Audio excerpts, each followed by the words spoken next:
Welcome to the show. This is Future Shock. Edward St. Pé reporting, and happy to be with you today from downtown Ocean Springs. We're at Ocean 7 Studios in Ocean Springs, and we are going to be updating everyone today on the various news in high-tech AI, especially. That's kind of what we cover every day.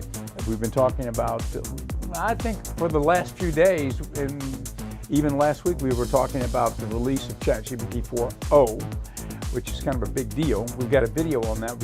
We've got Sam Altman today talking to the president of MIT about AI in general, but also about the release of the latest iteration of ChatGPT 4. It's called ChatGPT 4o. If you haven't used it, you have to try it. It's really an amazing thing. And we're using it here at the studio for different things. Mostly creative projects, but if you're in other areas of life, you can use it for, different areas. If you're, I always use the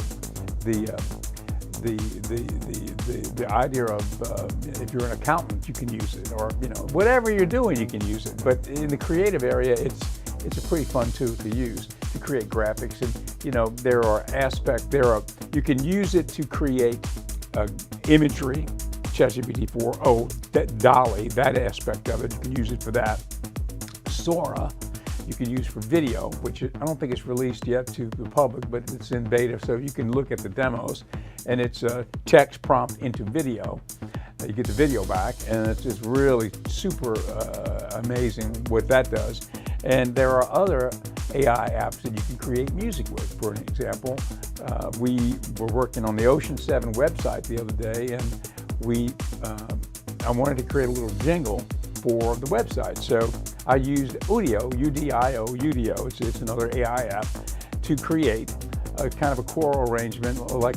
So in this particular Udio app, you can create something from scratch, music, by putting in the prompts of what you want musically, what is the type of music, and you put in the parameters of what you want, and then also you can write lyrics and put them in, and then it will orchestrate to those lyrics. Or if you're not writing lyrics, it'll write the lyrics for you. So in this particular case, I wrote the lyrics because I wanted it to be a jingle for Ocean 7 television for the website. So I think we've got that clip. We were going to look at it yesterday. We found it. Now we can look at it. Now this will be an Ocean 7 graphic that was created prior by OpenAI on ChatGPT 4. Alfred was what we call our ChatGPT 4 droid. Alfred and I created the graphic a few weeks ago. Now, Udio creates the music, so we combine them. But this is what's on the website, this music.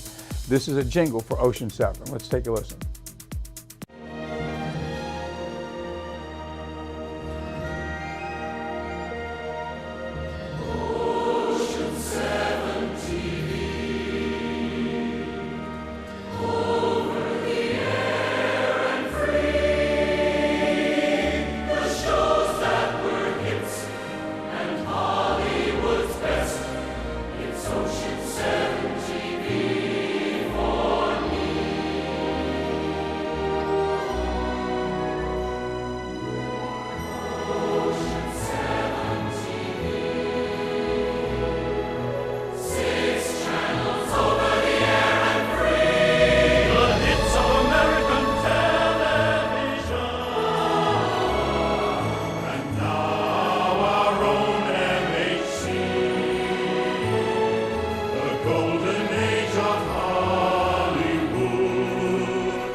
Okay, there's music from Udio, and that's our Ocean 7 jingle. Now, tell me, isn't that truly amazing? That is what AI can do.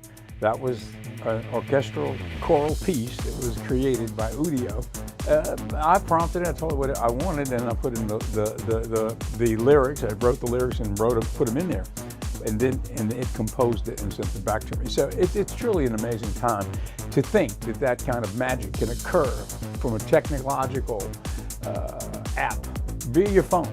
I did it on the phone. Working on it for about maybe 15 or 20 minutes, sitting on my porch outside on the farm. So on Saturday. So that's kind of an example of what we're facing as we look ahead. It's truly amazing, an amazing time to be alive, really, with those types of technological breakthroughs here for us to use. Now, we talked about it yesterday. Tesla, or rather Elon Musk, had just raised a round of financing for xAI, which is going to be his total immersion into competing with ChatGPT-4 and OpenAI in the AI arena.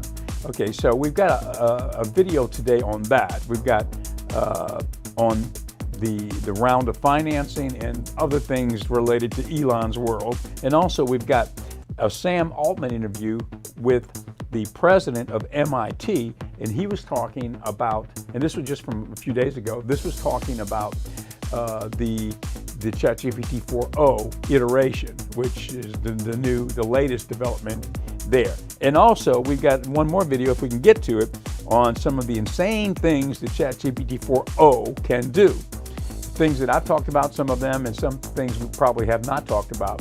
It's like a demo. So let's go to Sam Altman first. Sam Altman talking to the president of MIT just after 4.0 was released. Let's see what Sam has to say.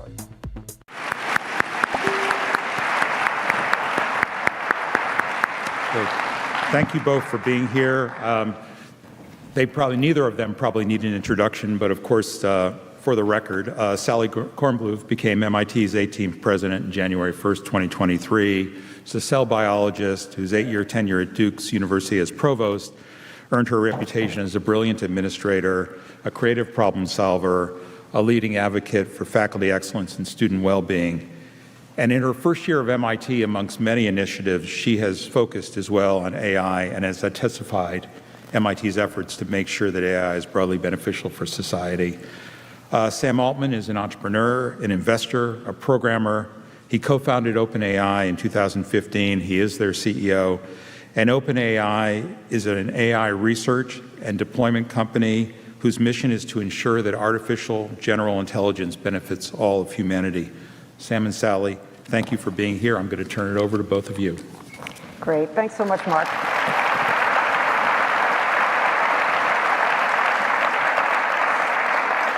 So welcome. I will say I think this is the most popular event I've seen since I arrived at MIT. And I should say that the questions I'm asking were submitted by students and sort of gone through and curated, but this really reflects the curiosity of our community here and enthusiasm for you being here. So let me start with, oh, sorry. Thank you for having me. Absolutely. So let me just dive in. So according to columnist Kevin Roos and others, in some circles, the question is, what is your P-doom? It's a common icebreaker, or so I'm told. Most of you probably know that P-doom, or probability of doom, is calculated on a scale from 1 to 100, and the higher the score you give, the more strongly you believe we'll end up in a doomsday scenario where AI eliminates all human life. So, Sam, just to break the ice, what is your P-doom? I think it's sort of the badly formed question. Hey, I'm glad I didn't take any responsibility. No. I think it's like a great question for people that, it's a great way to like sound smart and important. And it's like, I have as much fun pontificating on numbers as anybody else. But, whether you say it's 2 or 10 or 20 or 90, the point is it's not 0. And I think another reason I think it's a badly formed question is that it sort of assumes that it's a static system. I think what we need to do is find a way to make the future great, make the future exist, like not tolerate any, branches of it where we just sort of have the doom come to play. But I think society always holds space for doomsayers. There's value to that. I'm happy that they exist. I think it makes us think harder about what we're doing. But I think the better question is, what needs to happen to navigate safety sufficiently well? Right, so be aware as you're developing things of that possibility, but not indulge in them too More much. than aware, like really confront it and take it extremely seriously. Yes, fair enough. So, you've been in this business for a little while now. How have your views of AI changed over the past decade? 5 or 10 years ago, did you expect AI, GPT would become as powerful as it has? Well, I honestly still think it's not very good. I think we will make it very good, but we have a ton of work in front of us. I think 10 years ago, I probably had a more naive conception of AI as this creature that was going to be off doing stuff, or this magic super intelligence in the sky that would figure things out and rain money on us, and we were going to try to figure out how to live our lives, but it was all sort of confusing. And now I think of it much more like any other technological revolution. Hopefully the biggest and the best and the most important and the greatest benefits. But we have a new tool in the tech tree of humanity, and people are using it to create amazing things. I think it will continue to get way more capable and way more autonomous over time. But even then, I think it's just going to integrate into society in an important and transformative way, but something that is somehow going to be, I think if AGI got built tomorrow, and you asked me what would happen the next day, 10 years ago, I would have said, can't really imagine it. It should be just this absolute transformation, singularity, everything is different all at once. And I now think it won't really be like that at all. So you think in some extent you were optimistic, but you couldn't have placed yourself in the current moment in either way, and it's the same for... I don't know, optimistic or pessimistic. I think I was just somewhat wrong. I mean, there were ways in which it was too optimistic and too pessimistic at the same time. If we make something that is as smart as all of the super smart students here, that's a great accomplishment in some sense. There's already a lot of smart people in the world. So maybe things go faster, maybe quality of life goes up, maybe the economy cycles a little bit faster. But, if the rate of scientific discovery becomes 10 times faster than it is today, I don't know how different that'll feel to us living through it at that time. Oh, that's interesting. That's interesting. So, Okay, that's Sam Altman, and he is talking a little bit about his views on what AI is, what it's going to become. Who better to talk about it than Sam Altman? Well, maybe there's another guy who has something to say about it, and that is Elon Musk. And he just raised, I think it was last week, they put it together, $6 billion in investment that came in for a startup project called XAI. And it's going to be their entry, full-blown entry into the world of AI development. Now, they're already totally infused into it. I mean, they're using it in Tesla automobiles. They're using AI in the robotics project, the humanoid robotics project. I think it's called Optimus, and that is going to be a big business as we go forward.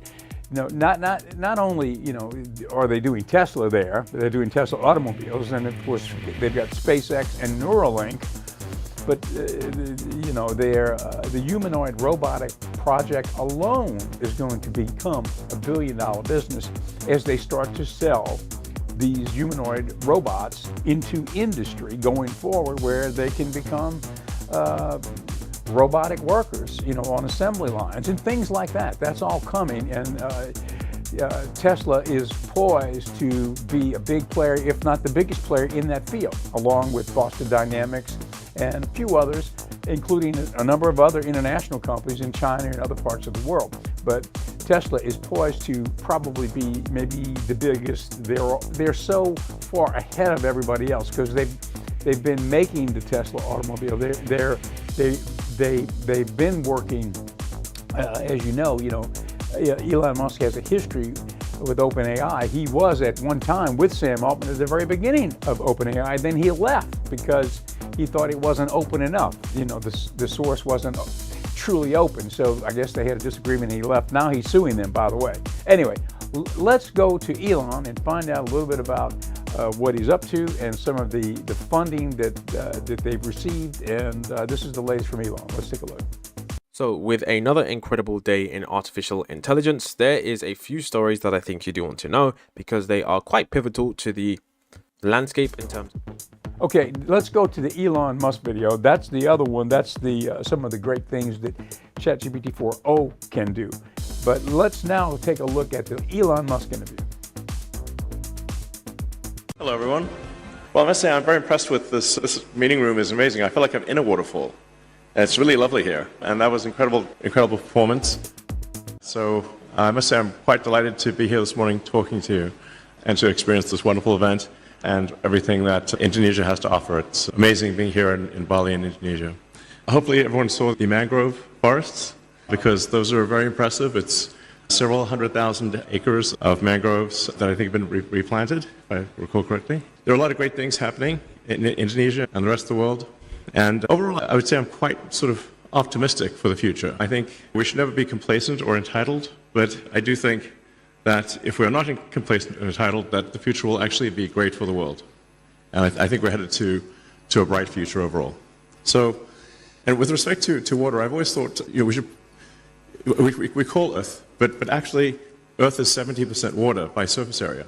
So we technically, I think if aliens came here, and a lot of people think aliens have come here, because they're always asking me about aliens, they would name us water, because we are 70% water and only 30% land. So what that means is the potential for solving any given water issue is extremely good because there is so much water.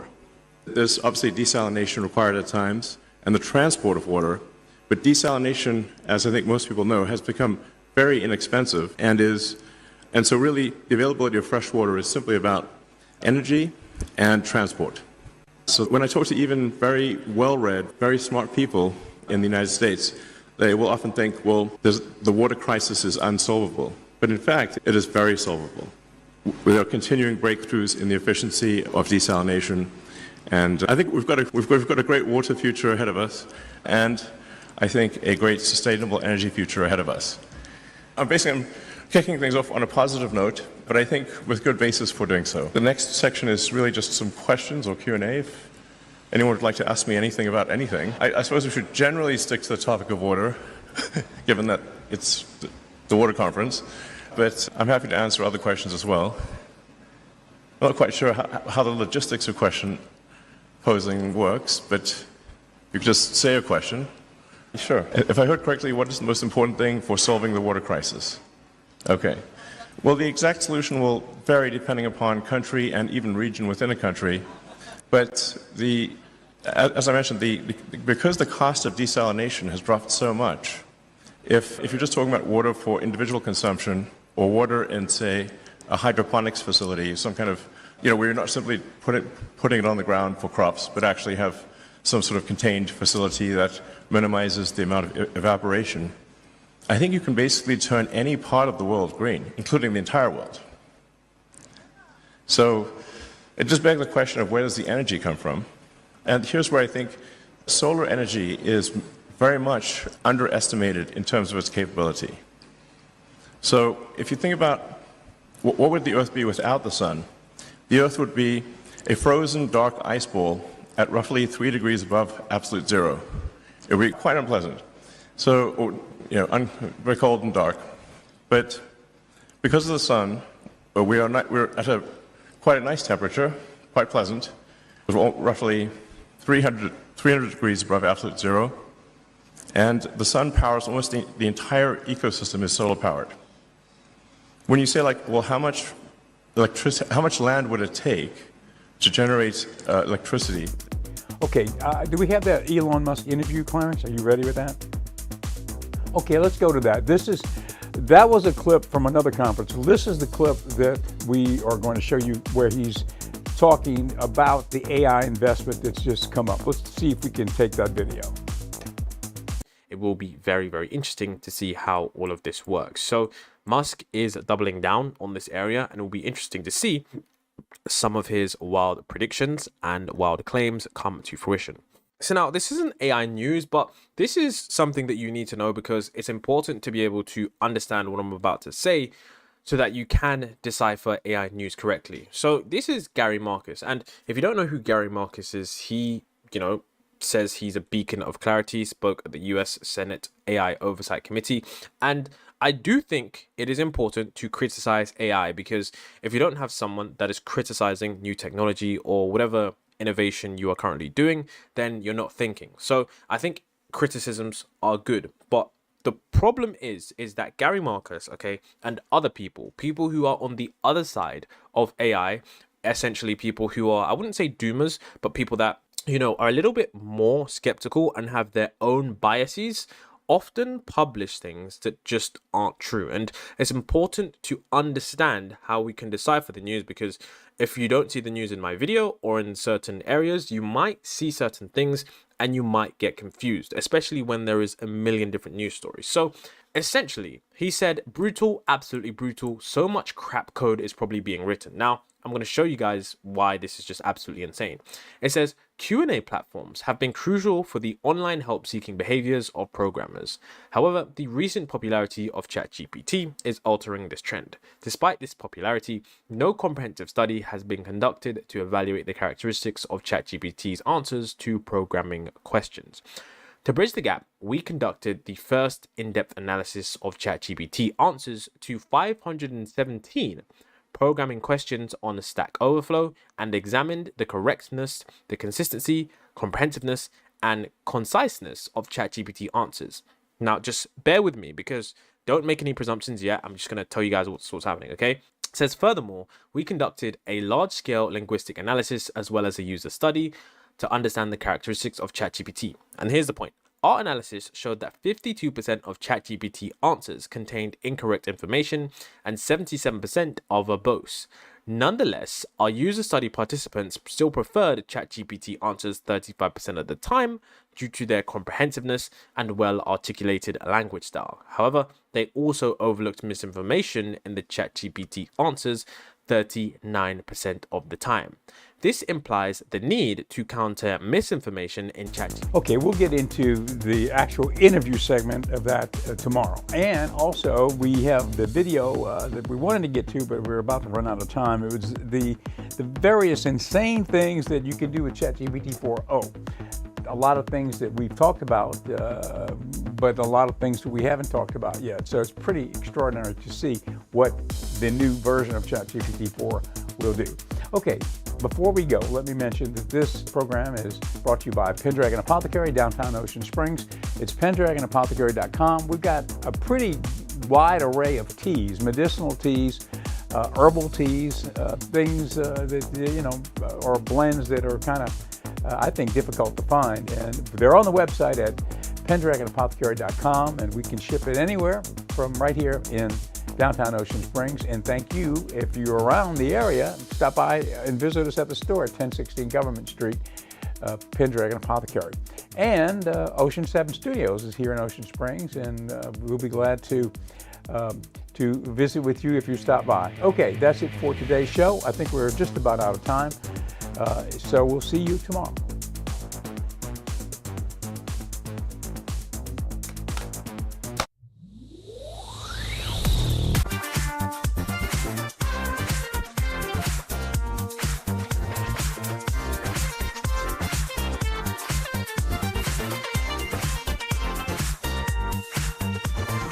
Welcome to the future. Welcome to our show.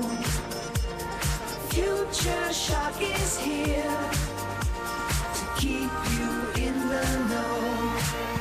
Ready, set, Future Shock. Ready, set, mash your crowd. Now a man with something to say. Here's your host, Edward St. Pay.